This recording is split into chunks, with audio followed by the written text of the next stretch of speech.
Des déchets comme celui-ci, on en voit partout en mer. C'est la 5e fois que l'expédition MED part à la chasse au plastique. Pendant tout l'été, 11 éco-volontaires vont se relayer à bord de ce bateau pour prélever des échantillons dans la Grande Bleue. Je ne suis pas là juste pour regarder, mais on participe vraiment à chaque expérience scientifique. On note, on fait les prélèvements. Enfin, c'est ça qui est le plus intéressant. Des prélèvements qui sont effectués grâce à ce filet à l'allure un peu étrange. Ce filet, c'est un filet manta. Donc c'est un filet manta, c'est une maille fine de 330 microns exactement. Et nous sommes en train de pêcher les microplastiques qui sont à la surface de la mer. L'eau de mer est comme tamisée et le résultat est effrayant. Voici ce qui a été récolté en à peine 1 heure de pêche à la traîne. Comme vous avez vu, le plastique dérive et c'est aussi la particularité du plancton, il dérive, donc ils dérivent ensemble. C'est pour ça que les gros animaux s'en nourrissent sans en faire la distinction. Ça passe dans leur système digestif et ce qui passe de leur système digestif dans leur chair reste encore une question de recherche qu'on n'a pas tout à fait élucidée. Mangeons-nous du poisson au plastique? Pour l'heure, on l'ignore encore.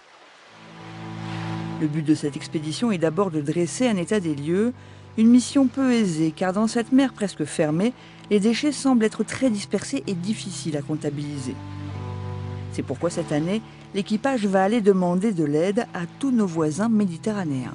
L'idée, c'est qu'in fine, tous ces scientifiques et ces associations qu'on va rencontrer, avec qui on va travailler, on va leur faire des démonstrations, s'approprient un petit peu la problématique de cette pollution et ensuite on puisse collaborer ensemble avec les mêmes outils pour avoir des données intéressantes qu'on puisse croiser, pour avoir vraiment un état des lieux beaucoup plus efficace.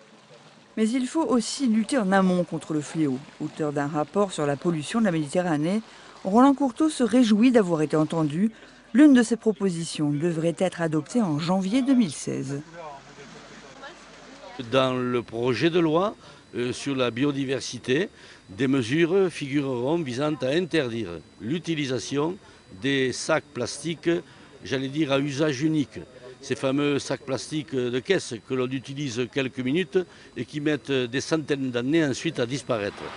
La loi sur la biodiversité devrait même aller plus loin en supprimant tous les sacs plastiques en caisse d'ici 2 ans. Leur quantité dans les grandes surfaces alimentaires a déjà baissé. En 10 ans, elle est passée de 10 milliards à 700 millions.